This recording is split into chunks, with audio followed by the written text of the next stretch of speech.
Қайырлы күн, достар. Бүгін кеусен жайлы айтамыз. Кеусен сөзі егіншілікке байланысты айтылады. Кері кеткен кеусен сұрауға ерінеді деген мақал арқылы біз бұның сұрап алынатын зат екенін аңғарамыз.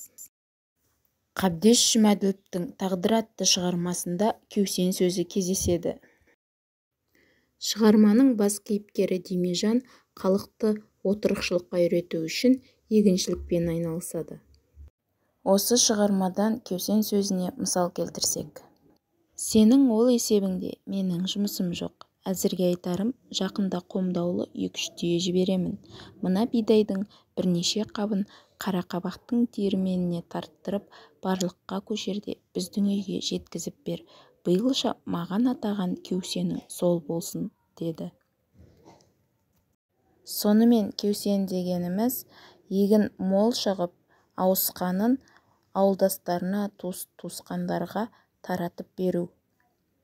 Мұндай мырзалықты мал шаруашылығында да жасайды, оны көген түп деп атайды. Ол туралы алдыңғы видеоларымда бар.